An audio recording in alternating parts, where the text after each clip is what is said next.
ಯಾರ್ಯಾರನ್ನೂ ತಗೊಳ್ತಾರೆ, ನಾನೊಬ್ಬ ಕಾಣಿಸ್ಲಿ. ಮತ್ತೆ ತುಂಬಾನು ಬೇಜಾರಿದೆ ನಮ್ಗೆ. ನಾವೇನು ಇನ್ವೆಸ್ಟೇ ಮಾಡಿಲ್ಲ ಇಲ್ಲಿ. ನಮ್ಮ ಬಂಡವಾಳ ಬಂದು ನಮ್ಮ ಆಕ್ಟಿಂಗ್ಗೆ.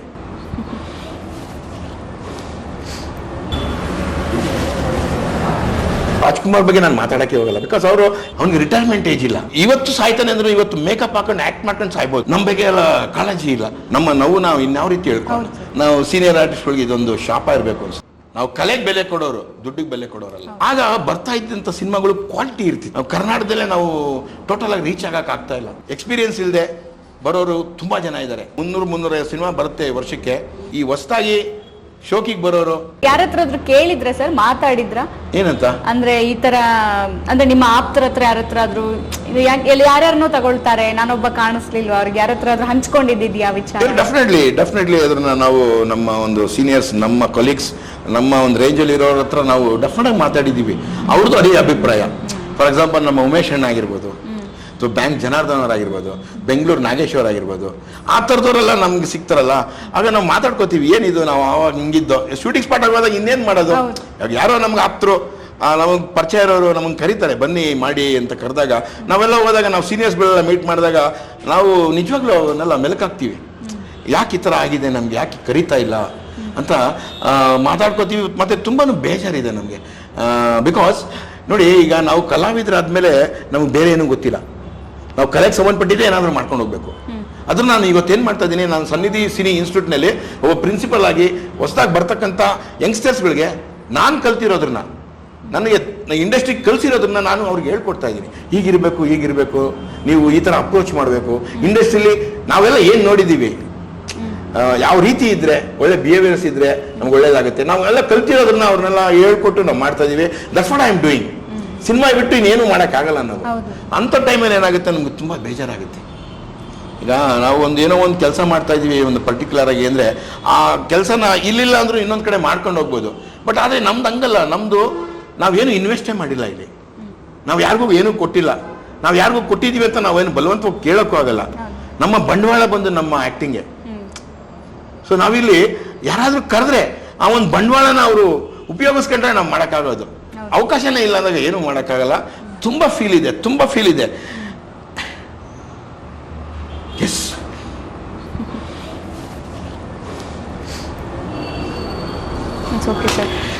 That's all.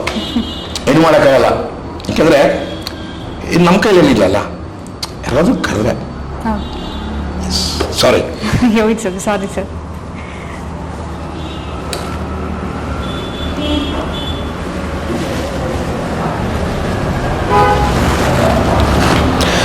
ನಮಗೆ ನೋಡೋಕ್ಕೆ ಆಸೆ ಇದೆ. ಅಂದರೆ ಕಲಾವಿದನಾಗಿ ಏನೋ ಅಲ್ಲಿ ಯಾವುದೋ ಇಂಪೋರ್ಟೆಡ್ ಆಲಿಗಾರ್ ತೊಗೊಂಡ್ಬಿಡ್ಬೇಕು, ಮರ್ಸಿಡೀಸ್ ಬೆನ್ಸ್ ತೊಗೊಬೇಕು, ಒಂದು ದೊಡ್ಡ ಬಂಗ್ಲೆಯಲ್ಲಿ ಇರಬೇಕು, ಆ ಥರ ಎಲ್ಲ ಆಸೆ ಇಲ್ಲ. ಕಲಾವಿದರಾಗಿ ನಾವು ಸತ್ತ ಮೇಲೂ ನಮ್ಮನ್ನು ಗುರುತಿಸ್ಬೇಕು. ಇಂಥ ಒಳ್ಳೆ ಇದ್ರಪ್ಪ. ಈಗ ಬಾಲಕೃಷ್ಣ ಆಗಿರ್ಬೋದು, ನರಸಿಂಹರಾಜು ಆಗಿರ್ಬೋದು, ಅಶ್ವಥ್ ಅವರಾಗಿರ್ಬೋದು, ಅದು ಎಂತೆಂಥ ಅದ್ಭುತವಾದ ಕಲಾವಿದರಿದ್ದಾರೆ. ಅವ್ರನ್ನ ನಾವು ಇನ್ನೂ ಒಂದು 100 ವರ್ಷ 200 ವರ್ಷ ಆದ್ರೂ ಅವ್ರನ್ನ ನೆನೆಸ್ಕೋತೀವಲ್ವಾ. ದೊಡ್ಡ ಡಾಕ್ಟರ್ ರಾಜ್ಕುಮಾರ್ ಬಗ್ಗೆ ನಾನು ಮಾತಾಡೋಕ್ಕೆ ಹೋಗಲ್ಲ, ಬಿಕಾಸ್ ಅವರು ಎಕ್ಸ್ಟ್ರೀಮ್. ನನ್ನ ಜನರಲ್ ಆಗಿ ಸಪೋರ್ಟಿಂಗ್ ಕ್ಯಾರೆಕ್ಟರ್ಸ್ ಮಾಡ್ತಂಥ ಕಲಾವಿದ್ರ ಬಗ್ಗೆ ನಾನು ಹೇಳ್ತಾ ಇದ್ದೀನಿ.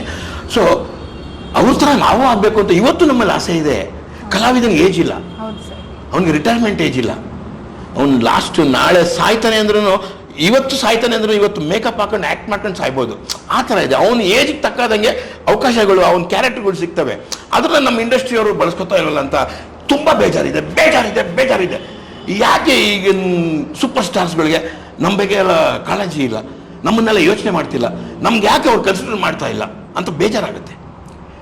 ಯಾಕೆಂದರೆ ತೆಲುಗು ತಮಿಳಲ್ಲಿ ನೋಡ್ತೀನಿ ಮೇಡಮ್, ನಾನು ಹಿಂಗೆ ಮಾತಾಡ್ತೀನಿ ಅಂತ ನಮ್ಮ ಕನ್ನಡದವ್ರಿಗೆ ಬೇಜಾರಾಗ್ಬೋದೇನೋ, ಬಟ್ ಪರವಾಗಿಲ್ಲ. ಆದ್ರೂ ನಾವು ಇನ್ಯಾವ ರೀತಿ ಹೇಳ್ಕೊಂಡು ಈಗ ನಮ್ಗೊಂದು ಅವಕಾಶ ಸಿಕ್ಕಿದೆ ನಿಮ್ಮ ಮುಂದೆ ಹೇಳಲಿಕ್ಕೆ ಹೇಳ್ತೀನಿ. ಅಲ್ಲೇನು ಮಾಡ್ತಾರೆ, ಹೊಸಬ್ರನ್ನೂ ಹಳಬ್ರನ್ನೂ ಇಬ್ಬರನ್ನು ಮಿಕ್ಸ್ ಮಾಡಿ ಸಿನಿಮಾ ಮಾಡ್ತಾರೆ. ಯಾವುದೋ ಒಬ್ಬ ಆಕ್ಟ್ರು, ಎಳಬ ಕಣೆ ಕರೆ ಒಂದು 2 ದಿವಸ ಕ್ಯಾರೆಕ್ಟರ್ ಕೊಡಯ್ಯ ಅಂದ್ಬಿಟ್ಟು ಕ್ಯಾರೆಕ್ಟರ್ ಕೊಡ್ತಾರೆ, ಒಂದು ಒಳ್ಳೆ ಪೇಮೆಂಟು ಕೊಡ್ತಾರೆ. ಸೊ ಆ ಥರ ನಮ್ಮಲ್ಲಿ ಯಾಕೆ ಆಗ್ತಿಲ್ಲ ಅಂತ ನಾನು ಹೇಳೋದು. ಈಗ ನಾವು ಎಲ್ಲೋ ಒಂದು 20 ಸಿನಿಮಾ ಮಾಡಿಬಿಟ್ಟು, 30 ಸಿನಿಮಾ ಮಾಡಿಬಿಟ್ಟು ಹೊರಟೋಗಿಲ್ಲ. ನಾವು ಒಂದು 250 ಸಿನಿಮಾ ಮಾಡಿದ್ದೀನಿ, ಎಲ್ರಿಗೂ ಗೊತ್ತು. ಗೂಗಲಲ್ಲಿ ಚೆಕ್ ಮಾಡಿದ್ರೆ ಯಾರ್ಯಾರು ಇದ್ದಾರೆ ಸೀನಿಯರ್ ಆರ್ಟಿಸ್ಟ್ ಚೆಕ್ ಮಾಡಿದ್ರೆ ನಾವೆಲ್ಲ ಬರ್ತೀವಿ. ಅಲ್ಲಿ ಕರಿಬೋದಲ್ವಾ. ಕರಿತಾ ಇಲ್ಲ. ಅದು ನಮ್ಗೊಂದು ಏನೋ ಒಂದು ನಾವು ಸೀನಿಯರ್ ಆರ್ಟಿಸ್ಟ್ಗಳಿಗೆ ಇದೊಂದು ಶಾಪ ಇರಬೇಕು ಅನ್ಸುತ್ತೆ. ಅಂದ್ರೆ ಪೇಮೆಂಟ್ ಜಾಸ್ತಿ ಕೇಳ್ತಾರೆ ಅನ್ನುವಂತ ವಿಚಾರ ಅದು ಇರ್ಬೋದೇನೋ, ಅವ್ರ ಹತ್ರ ಏನೋ ಕಲ್ಪನೆ ಮಾಡ್ಕೋಬೋದೇನೋ, ಬಟ್ ಗೊತ್ತಿಲ್ಲ. ಕೇಳಿ ಅಪ್ರೋಚ್ ಮಾಡಿದಾಗ್ಲೇ ಗೊತ್ತಾಗೋದಲ್ವಾ ಸರ್? ಓಕೆ, ಕಡಿಮೆಗೂ ಮಾಡ್ತಾರೆ. ನೋಡಿ, ಜನರಲ್ ಆಗಿ ಏನಾಗುತ್ತೆ, ಒಂದು ಅಂಗಡಿಗೆ ಹೋಗ್ತೀವಿ, ಒಂದು ಅಂಗಡಿಗೆ ಹೋಗಿ ಏನೋ ಒಂದು ವಸ್ತು ಕೇಳಿದಾಗ ಅವನು ಇಷ್ಟು ಅಂತ ಹೇಳ್ತಾನೆ. ಅದನ್ನ ನಾವು ಚೌಕಾಸಿ ಮಾಡಿ ಇದೆಲ್ಲಪ್ಪ ಇದು ಅಂತ ಹೇಳ್ತೀವಿ, ಏನೋ ಒಂದು ಅಮಿಕಬಲ್ ಆಗಿ ತಗೋತೀವಿ. ನಮ್ಮ ಹತ್ರ ಬಂದು ಕೇಳಿದ್ರೆ ತಾನೆ. ಆಮೇಲೆ ನಮ್ಮ ಹತ್ರ ಬಂದು ಇದೇನೋ ಒಂದು ಸಿನಿಮಾ ಈ ಒಂದು ಇದರಲ್ಲಿ ಮಾಡ್ತಾ ಇದೀವಿ, ಇಷ್ಟು ಕೊಡ್ತೀವಿ ತಗೊಳ್ಳೆ ಅಂತಂದ್ರೆ ನಾವು ಒಪ್ಕೋತೀವಿ. ಬಿಕಾಸ್ ನಮಗೆ ದುಡ್ಡೆಲ್ಲ ಮುಖ್ಯ. ಕಲೆ ಆಕ್ಟ್ ಮಾಡ್ಬೇಕು. ಎಸ್, ಮೇಕಪ್ ಹಾಕೋ. Yes yes. ಯಾಕೆಂದ್ರೆ ಒಂದು ಸಿನಿಮಾ ನಾವು ಮಾಡಿದ್ರೆ ಅದು ಶಾಶ್ವತವಾಗಿರುತ್ತೆ. ಸಿನಿಮಾ ರಂಗ ಇರೋವರೆಗೂ ಆ ಸಿನಿಮಾ ಇರುತ್ತೆ. ಅಲ್ಲಿ ಎಲ್ಲೋ ನಮ್ಮನ್ನು ನೋಡ್ತಾರೆ, ಇದೆ ಚೆನ್ನಾಗಿ ಮಾಡಿದ್ದಾನೆ ಕಣೆ ಅಂತ ಗುರುತಿಸ್ತಾರಲ್ಲ, ಅದು ಬೇಕು ನಮ್ಗಷ್ಟೇ. ದುಡ್ಡೆಲ್ಲ ಇಂಪಾರ್ಟೆಂಟು. ಯಾರೋ ನಮ್ಗೆ 5,000 ಕೊಟ್ಟರು ಮಾಡ್ತೀವಿ, 3,000 ಕೊಟ್ಟರು ಮಾಡ್ತೀವಿ. ಯಾರೋ ಖುಷಿಪಟ್ಟು ಒಳ್ಳೆ ಆ್ಯಕ್ಟ್ರಪ್ಪ, ಸೀನಿಯರಪ್ಪ ಅಂದ್ಬಿಟ್ಟು 50,000 ಕೊಟ್ಟರು ಇಸ್ಕೋತೀವಿ. ನಾನು ಹೇಳೋದು ಇಷ್ಟೇ ಕೊಡಿ ಅಂತ ಏನು ಡಿಮ್ಯಾಂಡ್ ಇಲ್ಲ. ನಮ್ಮ ಯೋಗ್ಯತಾನುಸಾರ ನಿಮಗೆ ಎಷ್ಟು ಕೆಪಾಸಿಟಿ ಇದೆ ಅಷ್ಟರಲ್ಲೇ ನಾವು ಮಾಡೋಕ್ಕೂ ಸಿದ್ಧವಾಗಿದ್ದೀವಿ. ಯಾರೋ ಕೆಲವರು ಡಿಮ್ಯಾಂಡ್ ಮಾಡ್ಬೋದು, ಅಷ್ಟು ಕೊಡು ಇಷ್ಟು ಕೊಡು ಅಂತ ಡಿಮ್ಯಾಂಡ್ ಮಾಡ್ಬೋದು, ಎಲ್ಲರೂ ಅಲ್ಲ. ನಮ್ಮಂಥ ಸೀನಿಯರ್ಸ್ಗಳು ನಮ್ಮ ಮೆಂಟಾಲಿಟಿನೇ ಬೇರೆ, ನಮ್ಮ ಅಪ್ರೋಚೇ ಬೇರೆ. ನಾವು ಕಲೆಗೆ ಬೆಲೆ ಕೊಡೋರು, ದುಡ್ಡಿಗೆ ಬೆಲೆ ಕೊಡೋರಲ್ಲ. ಅದಂತೂ ನಾನು ಹೇಳ್ತೀನಿ. ಸರ್, ನಿಮ್ಮ ಆ ಎರಾದಲ್ಲಿ ಸಿನಿಮಾಗಳು ತಿಂಗಳಿಗೆ ಒಂದು ರಿಲೀಸ್ ಆದ್ರೂ ಕೂಡ ಜನರು ಥಿಯೇಟರ್ಗೆ ಬಂದು ನೋಡಿ ಸಕ್ಸಸ್ಫುಲ್ ಆಗಿ ಅದು ಸಿನಿಮಾ ರಂಗ ಅಂದ್ರೆ ಆ ಥಿಯೇಟರ್ ಫುಲ್ ಆಗ್ತಿದ್ದಂಥ ಸ್ಟೋರೀಸ್ ನಾವು ನೋಡ್ತಾ ಇದ್ವಿ. ಈಗಲೂ ಕೂಡ ಒಂದ್ಸಲ ಆಗುತ್ತೆ, ಕೆಲವೊಂದ್ಸಲ ಇವಾಗ ಆಗಲ್ಲ. ಬಟ್ ಈಗ ವಾರಕ್ಕೆ 10, 12, 18 ಸಿನಿಮಾಗಳು ಕೂಡ ರಿಲೀಸ್ ಆದಂಥ ರೆಕಾರ್ಡ್ಸ್ಗಳಿದೆ. ಬಟ್ ಒಂದೂ ನಿಲ್ಲಲ್ಲ. ಸೊ ಒಂದು ಅಫ್ಕೋರ್ಸ್ ಈಗ ಡಿಜಿಟಲ್ ಆಗಿರೋದ್ರಿಂದ ಸಿನಿಮಾಗಳು OTTಗೆ ಬರುತ್ತೆ ಅನ್ನುವಂಥದ್ದು ಇದೆ. ಅದರ ಜೊತೆಗೆ ಸಿನಿಮಾದಲ್ಲಿ ಏನಿದೆ, ಏನೂ ಇಲ್ಲ, ಸುಮ್ಮನೆ ಸಿನಿಮಾ ಮಾಡಿದ್ದಾರೆ. ಇದೇನೆಂದರೆ ನೋಡಿ, ಫಸ್ಟು ಎಂಟರ್ಟೈನ್ಮೆಂಟ್ ಅಂದರೆ ಒಂದು ರಂಗಭೂಮಿ, ಇನ್ನೊಂದು ಸಿನಿಮಾ. ಆಗ ಎರಡೇ ಇದ್ದಿದ್ದು. ಅವಾಗ ನಮಗೆ TV ಮೀಡಿಯಾನೂ ಇರಲಿಲ್ಲ ಜಾಸ್ತಿ. ಸುಮಾರು ದಿವಸಗಳ ನಂತರ, ವರ್ಷಗಳ ನಂತರ ಬಂತು. ಅದಕ್ಕೆ ಬಿಫೋರ್ ಎಲ್ಲ ಪಬ್ಲಿಕ್ಕಿಗೆ ಎಂಟರ್ಟೈನ್ಮೆಂಟ್ ಅಂದರೆ ಸಿನಿಮಾ ಆಗಿರ್ಬೋದು, ಅಥವಾ ಒಂದು ಸ್ಪೋರ್ಟ್ಸ್ ಆಗಿರ್ಬೋದು, ಅಥವಾ ಒಂದು ರಂಗಭೂಮಿಲಿರ್ಬೋದು. ಇದರಲ್ಲಿ ಇದ್ದಾಗ ಏನಾಯಿತು, ಸಿನಿಮಾಗಳು ಪ್ರೇಕ್ಷಕರು ಜಾಸ್ತಿ ನೋಡೋರು ಸಿನಿಮಾಗಳನ್ನ. ಆಗ ಬರ್ತಾ ಇದ್ದಂಥ ಸಿನಿಮಾಗಳು ಕ್ವಾಲಿಟಿ ಇರ್ತಿತ್ತು. ಹೆಂಗೆ ಅಂದರೆ, ಈಗ ನಮ್ಮ ರವಿಚಂದ್ರನ್ ಆಗಿರ್ಬೋದು, ರಾಮು ಎಂಟರ್ಪ್ರೈಸಸ್ ಆಗಿರ್ಬೋದು, ಅಥವಾ ಇನ್ನೊಂದು ಕೆಲವು ಬ್ಯಾನರ್ಸ್ಗಳು, ಅವರೆಲ್ಲ ಕೋಟಿಗಟ್ಟಲೆ ಖರ್ಚು ಮಾಡಿ ಸಿನಿಮಾ ಮಾಡೋರು. ಜೊತೆಗೆ ಸೈಮಲ್ಟೇನಿಯಸ್ ಆಗಿ 20 ಲಕ್ಷ 30 ಲಕ್ಷದಲ್ಲೂ ಸಿನಿಮಾ ಮಾಡೋರು. ಸೈಮಲ್ಟೇನಿಯಸ್ ಆಗಿ ಒಂದೇ ವಾರ 2 ಸಿನಿಮಾ ರಿಲೀಸ್ ಆಗೋದು, ಅದು ಓಡೋದು, ಇದು ಓಡೋದು. ಯಾಕೆಂದರೆ ಆ ಕ್ವಾಲಿಟಿ ಒಂದೆಲ್ಲ ಮೇಕಿಂಗ್ ಎಲ್ಲ ತುಂಬ ಚೆನ್ನಾಗಿರೋದು.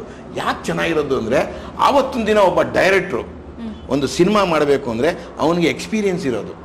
ಅವನು ಹೆಸರಾಂತ ಡೈರೆಕ್ಟ್ರು, ಫೇಮಸ್ ಡೈರೆಕ್ಟರ್ಗಳ ಹತ್ರ ಅಸಿಸ್ಟೆಂಟ್ ಡೈರೆಕ್ಟ್ರಾಗಿ, ಅಸೋಸಿಯೇಟ್ ಡೈರೆಕ್ಟ್ರಾಗಿ ವರ್ಷಾನುಗಟ್ಟಲೆ ಕೆಲಸ ಮಾಡಿ ಪ್ರತಿಯೊಂದು ಸಿನಿಮಾ ಮೇಕಿಂಗ್ ಬಗ್ಗೆ ತಿಳ್ಕೊಂಡು ಅವನು ಒಂದು ಇಂಡಿಪೆಂಡೆಂಟ್ ಆಗಿ ಕೆಲಸ ಮಾಡೋಕ್ಕೆ ಬರೋನು.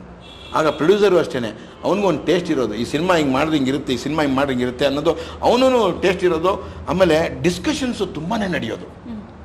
ಒಂದು ಸಿನಿಮಾ ಮಾಡಬೇಕಾದ್ರೆ, ಸಿದ್ಧತೆ ಮಾಡಬೇಕಾದ್ರೆ ಅದಕ್ಕೆ ಕ್ಯಾಮ್ರಾಮನ್ ಬರೋರು, ಡೈರೆಕ್ಟ್ರು ಬರೋರು, ಪ್ರೊಡ್ಯೂಸರ್ ಬರೋರು, ಮತ್ತು ಆರ್ಟಿಸ್ಟ್ಗಳು ಇನ್ವಾಲ್ವ್ಮೆಂಟ್ ಇರೋದು, story writer, script writer, dialogue writer, ಎಲ್ಲರೂ ಕೂತ್ಕೊಂಡು ಚರ್ಚೆ ಮಾಡೋರು. ತಿಂಗಳಾನ್ಗಟ್ಲೆ ಕೂತ್ಕೊಂಡು ರೂಮ್ ಹಾಕೊಂಡು ಚರ್ಚೆ ಮಾಡೋರು. ಇದ್ರನ್ನ ಹಿಂಗೆ ಮಾಡಿದ್ರೆ ಹಿಂಗಿರುತ್ತೆ, ಇದು ಹಿಂಗೆ ಮಾಡಿದ್ರೆ ಹಿಂಗಿರುತ್ತೆ. ವೀಕ್ ಪಾಯಿಂಟ್ಸ್ ಎಲ್ಲ ಕಿತ್ತಾಕೋರು, ಸ್ಟ್ರಾಂಗ್ ಪಾಯಿಂಟ್ಸ್ ಎಲ್ಲ ತುಂಬೋರು. ಆ ಥರ ಒಂದು ಮಲ್ಟಿಪಲ್ ಮೈಂಡ್ಸ್ಗಳು ಕೂತ್ಕೊಂಡು ವ್ಯೂಸ್ಗಳನ್ನ ಎಕ್ಸ್ಚೇಂಜ್ ಮಾಡಿಕೊಂಡು ವೀಕ್ನೆಸ್ನೆಲ್ಲ ಕಿತ್ತಾಕ್ಬಿಟ್ಟು ಸ್ಟ್ರಾಂಗ್ ಪಾಯಿಂಟ್ಸ್ನೆಲ್ಲ ತುಂಬಿ ಮಾಡೋರು. ತುಂಬ ಚೆನ್ನಾಗಿ ಮಾಡಿದ್ರು ಸಿನಿಮಾ. ಅವಾಗ ಇದೇ ಹೇಳೋದ್ನಲ್ಲ ಆಗಲೇ ನಾನು, ನೆಗೆಟಿವ್ ಯಾವಾಗ ಹೋಯ್ತು, ಈ ಡಿಜಿಟಲ್ ಅಂತ ಯಾವಾಗ ಬಂತು, ಕ್ಯಾಮ್ರಾ ಬಂತು, ಅವಾಗ ಎಲ್ರಿಗೂ ಈಸಿ ಆಗೋಯ್ತು. ಬಿಡು, ಒಂದು 10 ಟೇಕ್ ಮಾಡಿದ್ರೂ ಏನು ಪರವಾಗಿಲ್ಲ, ನಮಗೇನು ಖರ್ಚಾಗಲ್ಲ ಅಂತ ಬಂತು. ಆಮೇಲೆ ಈಗ ಎಕ್ಸ್ಪೀರಿಯನ್ಸ್ ಇಲ್ದೇನೆ ಯಾವುದೋ ಒಂದು ಸಿನಿಮಾಗೆ ಅವ್ರು ಯಾರೋ ಕ್ಲಾಪ್ ಕೊಡ್ತಿರ್ತಾರೆ, ಅಸಿಸ್ಟೆಂಟ್ ಡೈರೆಕ್ಟರ್ ಕೆಲಸ ಮಾಡಿರ್ತಾರೆ, ಅವ್ರು ಏನೋ ಒಂದು ಸೆಲ್ಫ್ ಕಾನ್ಫಿಡೆನ್ಸಿಂದ ಯಾರೋ ಒಬ್ರು ಪ್ರೊಡ್ಯೂಸರ್ ಸಿಕ್ಕಿದ್ರು ಅಂದ್ಬಿಟ್ಟು ಬಂದು ಪಿಕ್ಚರ್ ಮಾಡಿಬಿಡ್ತಾರೆ. ಅಲ್ಲಿ ಸೋಲ್ತಾರೆ. ಯಾಕೆಂದರೆ ಈಗ ವ್ಯೂಸ್ ಎಕ್ಸ್ಚೇಂಜ್ ಆಗಲ್ಲ. ಇವಾಗ ನೋಡಿ, ನೀವು ಇಲ್ಲಿ ಕೂತ್ಕೊಂಡು ಕಾನ್ವರ್ಸೇಷನ್ ಮಾಡ್ತಾ ಇದ್ದೀವಿ, ಸಂಭಾಷಣೆ ನಡೀತಾ ಇದೆ ನಿಮ್ಮಲ್ಲಿ. ನೀವು ಏನೋ ಒಂದು ನನಗೆ ಕ್ರಾಸ್ ಕ್ವಶನ್ ಮಾಡ್ತೀರಾ, ಅದಕ್ಕೆ ನಾನು ಆನ್ಸರ್ ಮಾಡ್ತೀನಿ ಅಲ್ವಾ? ಆ ಥರ ಒಂದು ಸ್ಕ್ರಿಪ್ಟ್ ಮಾಡಬೇಕಾದ್ರೆ ಒಂದು 5-6 ಮೈಂಡ್ಗಳು ಕುಂತ್ಕೊಂಡು ಸಬ್ಜೆಕ್ಟ್ ಬಗ್ಗೆ ಚರ್ಚೆ ಮಾಡಿದಾಗ ಅಲ್ಲಿ ವೀಕ್ನೆಸ್ ಏನಿದೆ, ವೀಕ್ ಪಾಯಿಂಟ್ಸ್ ಏನಿದೆ, ಅದೆಲ್ಲ ಫಿಲ್ಟರ್ ಆಗುತ್ತೆ, ಒಳ್ಳೇದು ಬಂದು ಕೂತ್ಕೊಳ್ಳುತ್ತೆ. ಅದು ಇವತ್ತು ನಡೀತಾ ಇಲ್ಲ. ಆಮೇಲೆ ಏನಾಗಿದೆ, ಇನ್ನೊಂದು ಮೇಯ್ನ್ ಹೇಳಬೇಕು ಅಂದರೆ, ಏನಂದರೆ ಈಗ ಪರಭಾಷೆ ಸಿನಿಮಾಗಳು, ಅವ್ರ ಏರಿಯಾಸ್ ಎಲ್ಲ ತುಂಬ ಜಾಸ್ತಿ ಇದೆ. ಅವ್ರ ಸಿನಿಮಾ ತಮಿಳಾಗಿದ್ದರೆ ಏನಾಗುತ್ತೆ, ಕರ್ನಾಟಕದಲ್ಲೂ ಓಡುತ್ತೆ, ಮತ್ತು ಓವರ್ಸೀಸಲ್ಲೆಲ್ಲ ಓಡುತ್ತೆ. ತೆಲುಗು ಏನಾಗುತ್ತೆ, ಕರ್ನಾಟಕದಲ್ಲಿ ಓಡುತ್ತೆ, ಓವರ್ಸೀಸಲ್ಲಿ. ಮತ್ತು ಭಾರತ ದೇಶದ ಕೆಲವು ಕಡೆ ಎಲ್ಲ ಅವ್ರದ್ದು ಸಿನಿಮಾ ಓಡುತ್ತೆ, ಅವ್ರ ಮಾರ್ಕೆಟ್ ಎಲ್ಲ ತುಂಬ ಜಾಸ್ತಿ ಇದೆ. ನಮ್ಮ ಮಾರ್ಕೆಟು ತುಂಬಾ ಕಡಿಮೆ. ಕರ್ನಾಟಕದಲ್ಲೇ ನಾವು ಟೋಟಲಾಗಿ ರೀಚ್ ಆಗೋಕ್ಕಾಗ್ತಾ ಇಲ್ಲ. ಯಾಕೆ ಅಂದರೆ ನಮ್ಮದು ಬಡ್ಜೆಟ್. ಈಗ ಅವರು 100 ಕೋಟಿಲಿ ಸಿನಿಮಾ ಮಾಡ್ತಾರೆ, ತೆಲುಗು, ತಮಿಳ್ನವರು, ಹಿಂದಿಯವರೆಲ್ಲ 100-200 ಕೋಟಿಲಿ ಸಿನಿಮಾ ಮಾಡ್ತಾರೆ. ಬಟ್ ನಾವು ಎಲ್ಲ ಸಿನಿಮಾನು ಆ ಕ್ವಾಲಿಟಿಲಿ ಒಂದು ಖರ್ಚಾಗಿ ಒಂದು ಬಿಗ್ ಬಡ್ಜೆಟ್ ಸಿನಿಮಾ ಮಾಡೋಕ್ಕಾಗ್ತಾ ಇಲ್ಲ. ಸೊ ಕ್ವಾಲಿಟಿ ವೈಸು ಆ ಸ್ಕ್ರೀನ್ ಮೇಲೆ ನೋಡಿದಾಗ ಕಂಪೇರಿಟಿವ್ಲಿ ಕಡಿಮೆನೇ ಇರುತ್ತಲ್ವಾ. ಈಗ 100 ರೂಪಾಯಿ ಕೊಟ್ಟು ಒಂದು ಡ್ರೆಸ್ ತಗೊಂಡ್ರೆ ಹೆಂಗಿರುತ್ತೆ, ಅದನ್ನೇ 1000 ರೂಪಾಯಿ ಕೊಟ್ಟು ಡ್ರೆಸ್ ತಗೊಂಡ್ರೆ ಹೆಂಗಿರುತ್ತೆ.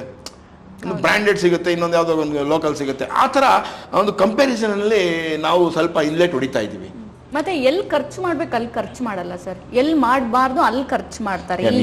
ನಿಜವಾಗ್ಲು ಏನಂದರೆ ಈಗ ನೋಡಿ, ಈಗ ಪಕ್ಕ ಪ್ಲ್ಯಾನ್ ಮಾಡಿ ಟೀಮ್ ವರ್ಕ್ ಮಾಡಿಕೊಂಡು ಟೈಮ್ ಟೇಬಲ್ ಕರೆಕ್ಟಾಗಿ ಮಾಡಿದ್ರೆ ಇವತ್ತು ಇಷ್ಟು ಸೀನ್ ಮಾಡ್ತೀವಿ, ಇದನ್ನು ಇವತ್ತು ಕೆಲಸ ಮುಗಿಸ್ಬೇಕು ಅಂದರೆ ಎಲ್ಲ ಕ್ಲೀನಾಗಿ ನಡ್ಕೊಂಡು ಹೋಗ್ಬಿಡುತ್ತೆ. ಟೈಮಿಂಗು, ಡೇಟ್ಸ್ ಗೀಟ್ಸ್ ಎಲ್ಲ ಆರ್ಟಿಸ್ಟ್ದು ಪಕ್ಕ ಇರಬೇಕು. ನಾವೇನೋ ಪ್ಲ್ಯಾನ್ ಮಾಡ್ಕೊಂಡಿರ್ತೀವಿ, ಯಾರೋ ಒಬ್ರು ಆರ್ಟಿಸ್ಟು ಬಂದಿರಲ್ಲ, ದೊಡ್ಡ ಆರ್ಟಿಸ್ಟ್ ಬಂದಿರೋದಿಲ್ಲ. ಅವಾಗೇನಾಗುತ್ತೆ, ಆ ಥರದ್ದೆಲ್ಲ ಮಿಸ್ ಹೊಡೆದು ನಮಗೆ ಬಡ್ಜೆಟ್ ಜಾಸ್ತಿನೂ ಆಗುತ್ತೆ, ಆಯ್ತಲ್ಲ. ಅದು ಕೆಲವು ಕಡೆ ಹಂಗೆ ಆಗುತ್ತೆ. ಅಷ್ಟು ಬಿಟ್ಟರೆ ಇನ್ನೆಲ್ಲ ಪ್ಲ್ಯಾನ್ ಮಾಡ್ಕೊಂಡ್ರೆ ಕರೆಕ್ಟಾಗಿರುತ್ತೆ. ಬಟ್ ಇಲ್ಲಿ ಏನು ಗೊತ್ತಾ, ಮೈನ್ ಹೀರೋ ಬಂದು ಯಾರು ಆರ್ಟಿಸ್ಟ್ ಅಲ್ಲ, ಹೀರೋ. ಸಬ್ಜೆಕ್ಟ್ ಈಸ್ ಹೀರೋ, ಸ್ಟೋರಿನೇ ಹೀರೋ. ಆ ಒಂದು ಸ್ಟೋರಿ ಕರೆಕ್ಟಾಗಿ ಹೀರೋಯಿಸಮ್ ಇತ್ತು ಅಂದರೆ ಅದರಲ್ಲಿ ನೀವು ನಾಯಿನ ಇಟ್ಕೊಂಡು ಸಿನಿಮಾ ಮಾಡಿ, ಕೋತಿನ ಇಟ್ಕೊಂಡು ಸಿನಿಮಾ ಮಾಡಿ ಕ್ಲಿಕ್ ಆಗುತ್ತೆ. ಪ್ರಾಣಿನ ಇಟ್ಕೊಂಡು ಸಿನಿಮಾ ಮಾಡಿದ್ರು ಕ್ಲಿಕ್ ಆಗುತ್ತೆ, ಆಯ್ತಲ್ಲ. ಇಲ್ಲಿ ಸ್ಟಾರೇ ಬೇಕು ಅಂತೇನಿಲ್ಲ, ಒಂದು ಒಳ್ಳೆ ಮೆಸೇಜ್ ಇರೋವಂಥದ್ದು, ನೀಟಾಗಿ ಹೇಳಿರೋವಂಥ ನರೇಷನ್ ಇರೋವಂಥ ಕತೆ, ಮಾರಲ್ ಇರೋವಂಥ ಕಥೆನ ನೀವು ಮಾಡಿದ್ರೆ ಡೆಫಿನೆಟಾಗಿ ಕ್ಲಿಕ್ ಆಗುತ್ತೆ. ಅದನ್ನು ನೀವು ಮೇಕಿಂಗ್ನಲ್ಲಿ ಕರೆಕ್ಟಾಗಿ ಎಫರ್ಟ್ಸ್ ಇಟ್ಟು ಅದಕ್ಕೆ ಏನೇನು ಬೇಕು ಅದನ್ನು ಕರೆಕ್ಟಾಗಿ ಮಾಡಿದ್ರೆ ಡೆಫಿನೆಟಾಗಿ ಕ್ಲಿಕ್ ಆಗುತ್ತೆ. ಅದೇ ಹೇಳಿದ್ನಲ್ಲ, ಇವತ್ತು ಎಕ್ಸ್ಪೀರಿಯನ್ಸ್ ಇಲ್ಲದೆ ಬರೋರು ತುಂಬ ಜನ ಇದ್ದಾರೆ. ಅವರು ಮೇನ್ ಸ್ಟ್ರೀಮ್ನಲ್ಲಿ ಕಾಂಪಿಟೇಟ್ ಮಾಡೋಕ್ಕಾಗ್ತಾ ಇಲ್ಲ. ಒಂದು ಸ್ಟಾರ್ಸ್ ಏನಿದ್ದಾರೆ ನಮ್ಮಲ್ಲಿ, ಒಂದು 5-6 ಜನ ಸ್ಟಾರ್ಸ್ಗಳಿದ್ದಾರೆ. ಆ ಸ್ಟಾರ್ಸ್ಗಳ ಜೊತೆ ಇವರು ಕಾಂಪಿಟೇಟ್ ಮಾಡೋಕ್ಕಾಗ್ತಾಯಿಲ್ಲ. ಆಮೇಲೆ ನಮ್ಮ ಸಿನಿಮಾ ಬೇರೆ ಭಾಷೆಯವ್ರ ಜೊತೆ ಕಾಂಪಿಟೇಟ್ ಮಾಡೋಕ್ಕಾಗ್ತಾ ಇಲ್ಲ. ಇಲ್ಲಿ ಒಂದು ಪರ್ಯಾಯವಾಗಿ ಒಂದು ಬೇರೆ ಒಂದು ಪ್ಲ್ಯಾಟ್ಫಾರ್ಮೇ ಬೇಕಾಗಿದೆ ಇವತ್ತಿನ ದಿನ. ಇದು ಇಂಪಾರ್ಟೆಂಟ್ ಆಗಿ ಹೇಳ್ತೀನಿ ಕೇಳಿ. ನಮ್ಮಲ್ಲಿ ಇವತ್ತು OTT ಇದೆ. OTTಲಿ ಎಲ್ಲ ಸಿನಿಮಾ ತೊಗೋತಾ ಇಲ್ಲ. ಸ್ಟಾರ್ಸ್ಗಳ ಸಿನಿಮಾ ಮತ್ತು ಕ್ಲಿಕ್ ಆಗಿರೋ ಸಿನಿಮಾ ಮಾತ್ರ ತೊಗೋತಾ ಇದ್ದಾರೆ. ಇನ್ನು ಮಿಕ್ಕಿದ್ದು 300-350 ಸಿನಿಮಾ ಬರುತ್ತೆ ವರ್ಷಕ್ಕೆ. ಅದರಲ್ಲಿ ಒಂದು 20-25 ಸಿನಿಮಾ ಸೇಫ್ ಆಗ್ತಾ ಇದ್ದಾರೆ. ಇನ್ನು ಮಿಕ್ಕಿದೆಲ್ಲ ಪೆಟ್ಟಿಗೆಲ್ಲೇ ಉಳಿತಾ ಇದೆ. ಅಂದ್ರೆ ಸಬ್ಸಿಡಿ ಸಿಗುತ್ತೆ ಅನ್ನುವಂತ ಒಂದು ಮೈಂಡ್ ಸೆಟ್ ಇಟ್ಕೊಂಡು ಸಿನಿಮಾ ಮಾಡ್ತಾರೆ ಅನ್ಸುತ್ತೆ ಸರ್. ಅಲ್ಲ, ಅದಿದೆ, ಅದು ಇವತ್ತಿನ 2019 ಅಲ್ಲೇ ಸ್ಟಾಪ್ ಆಗಿದೆ ಅಂತ ಹೇಳ್ತಾರೆ. ಅದು ಮೊದಲಿಂದನೂ ಇತ್ತು ಸಬ್ಸಿಡಿಗೆ ಮಾಡೋದು. ಅವಾಗೆಲ್ಲ ನಾವು ಮಾಡ್ತಿದ್ವಿ, ಒಂದು 20 ಲಕ್ಷ 30 ಲಕ್ಷಕ್ಕೆ ಖರ್ಚು ಮಾಡ್ತಿದ್ವಿ. ಗೌರ್ಮೆಂಟಿಂದ ಏನೋ ಒಂದು 5 ಲಕ್ಷ ಬರೋದು. ನಾವು ಇಲ್ಲಿ ಸಿನಿಮಾ ಮಾಡಿ ಅಮೌಂಟ್ ಎಲ್ಲ ಕಲೆಕ್ಟ್ ಆಗೋದು, ಇದೊಂದೇನೋ ಒಂದು ಎಕ್ಸ್ಟ್ರಾ ಪ್ರಾಫಿಟ್ ಥರ ಬರೋದು. ಅದು ಅವತ್ತಿಂದ ಇದೆ, ಇವತ್ತು ಇದೆ, ಆಯ್ತಲ್ಲ. ಬಟ್ ಸಿನಿಮಾ ಅದಕ್ಕೆ ಮಾಡೋದು ತುಂಬ ತಪ್ಪಾಗುತ್ತೆ. ಯಾಕೆಂದರೆ ಇವತ್ತು ನಾವು ಗೌರ್ಮೆಂಟ್ ಏನೋ ಒಂದು 20-25 ಲಕ್ಷನೋ ಕೊಡ್ತಾರೆ ಅಂದರೆ ಅದು ದೊಡ್ಡದಲ್ಲ. ಅದಲ್ಲಿ ನೀವು ಮಾಡೋದು 25 ಲಕ್ಷಕ್ಕೆ ಮಾಡಿ ಸಬ್ಸಿಡಿಗೋಸ್ಕರ ಮಾಡ್ಕೊಂಡು ಅದು ತುಂಬ ಬೇರೆ ಥರ ಇದ್ದಾರೆ ಜನಗಳು. ಬಟ್ ನಾನು ಹೇಳೋದೇ ಅಂದರೆ ಒಂದು ಪ್ಲಾಟ್ಫಾರ್ಮೇ ಬೇರೆ ಥರ ಆಗಬೇಕಾಗಿದೆ. ಇಲ್ಲಿ ಒಂದು ಬಡ್ಜೆಟ್ ಸಿನಿಮಾ, ಕಾಂಪಿಟೇಟಿವ್ ಸಿನಿಮಾ, ಅದು ಒಂದು ಸಪ್ರೇಟ್ ಕ್ಯಾಟಗರಿ. ಅದು ಮೈನ್ ಸ್ಟ್ರೀಮ್ ಸಿನಿಮಾ ಥರ, ಥಿಯೇಟ್ರಿಕಲ್ ಸಿನಿಮಾ ಥರ ಬರಬೇಕು ಅವು. ಇನ್ನು ಮಿಕ್ಕಿದವರು ಯಾರೋ ಹೊಸದಾಗಿ ಏನೋ ಒಂದು ಶೋಕಿಗೆ ಮಾಡೋರೆಲ್ಲ ಬರ್ತಾರೆ ಗೊತ್ತಾ, ಅವರಿಗೆ ಒಂದು ಬೇರೆ ಒಂದು ಪ್ಲ್ಯಾಟ್ಫಾರ್ಮ್ ಸೃಷ್ಟಿ ಆಗಬೇಕಾಗಿದೆ. ಇಲ್ಲಿ 1 ಕೋಟಿಗೆ ಮಾಡ್ಚಾ, 1.5 ಕೋಟಿಗೆ ಮಾಡ್ಚಾ, 2 ಕೋಟಿಗೆ ಮಾಡ್ಚಾ, ಬಾ ಇಲ್ಲಿ ಬಾ, ಇಲ್ಲಿ ನೀನು ಬಿಸ್ನೆಸ್ ಮಾಡು. ಇಲ್ಲಿ ಅಂಥವ್ರಿಗೆಲ್ಲ ಒಂದು ಏನೋ ಒಂದು ಪ್ಲ್ಯಾಟ್ಫಾರ್ಮ್ ಕ್ರಿಯೇಟ್ ಆಗಿ ಅವ್ರಿಗೆ ಬಿಸ್ನೆಸ್ಗೆ ಒಂದು ಅವಕಾಶ ಮಾಡಿಕೊಡ್ಬೇಕು. ಅಲ್ಗೊಂದು ಸಪ್ರೇಟಾಗಿ ಒಂದು ಅವಾರ್ಡ್ ಒಂದು ಇದು ಮಾಡಬೇಕು. ಯಾವುದೋ ಒಂದು ಪರ್ಟಿಕ್ಯುಲರ್ ಇದರಲ್ಲಿ ನಾವು ಅದನ್ನು ಪ್ರೊಜೆಕ್ಟ್ ಮಾಡ್ತೀವಿ, ಅದರಿಂದ ನಿನಗೇನೋ ರೆವಿನ್ಯೂ ಬರುತ್ತೆ. ಆ ಥರದ್ದೇನೋ ಒಂದು ಪರ್ಯಾಯವಾಗಿಲ್ಲ. ಆದರೆ ನಮ್ಮ ಸಿನಿಮಾ ಇಂಡಸ್ಟ್ರಿ ಪುಟ್ಟಣ್ಣ ಕಣ್ಗಳು, ಸಿದ್ಧಲಿಂಗಯ್ಯ ಅವರು, ಆ ಥರದ್ದು ಏನಿತ್ತು ಆವತ್ತು ಇದ್ದಿದ್ದ ಡೈರೆಕ್ಟ್ರು ಏನು ಮಾಡ್ತಿದ್ರು ಆ ರೇಂಜ್ಗೆ ನಮ್ಮ ಇವತ್ತು ಸಿನಿಮಾ ಹೋಗುತ್ತೆ. ಅಫ್ಕೋರ್ಸ್ KGF ಆಗಿರ್ಬೋದು, ಕಾಂತಾರ ಆಗಿರ್ಬೋದು, ಇನ್ನೊಂದು 2-3 ಸಿನಿಮಾಗಳು ಆಲ್ ಓವರ್ ವರ್ಲ್ಡ್ ಹೆಸರು ಮಾಡಿದ್ದಾವೆ. ಬಟ್ ಎಲ್ಲ ಸಿನಿಮಾನೂ ಆ ಥರ ಆಗಬೇಕು. ಎಲ್ಲ ಆ ಥರ ಆಗಬೇಕು ಅಂದರೆ ಮೈನ್ ಸ್ಟ್ರೀಮ್ ಸಿನಿಮಾನೇ ಸಪ್ರೇಟ್ ಆಗಬೇಕು. ಈ ಹೊಸದಾಗಿ ಶೋಕಿಗೆ ಬರೋರು ಏನೋ ಸಣ್ಣ ಬಡ್ಜೆಟಲ್ಲಿ ಏನೋ ಒಂದು ಪ್ರಯತ್ನ ಪಡೋಣ, ಏನೋ ನಮ್ಮ ಟ್ಯಾಲೆಂಟ್ ತೋರಿಸೋಣ ಅನ್ನೋರಿಗೆ ಒಂದು ಸಪ್ರೇಟ್ ಒಂದು ವೇದಿಕೆ ಸೃಷ್ಟಿ ಆಗಬೇಕು. ಅಲ್ಲಿ ಅವ್ರಿಗೆ ರಿಟರ್ನ್ಸ್ ಬರಬೇಕು. ಆವಾಗಲೇ ನಾವು ಏನಾದರೂ ಒಂದು ಕಾಂಪಿಟೇಟಿವ್ಲಿ ಬೇರೆ ಲ್ಯಾಂಗ್ವೇಜ್ಗೆ ನಾವು ಹೊಡೆಯೋಕ್ಕೆ ಸಾಧ್ಯ. ಫೈಟ್ ಕೊಡೋಕ್ಕೆ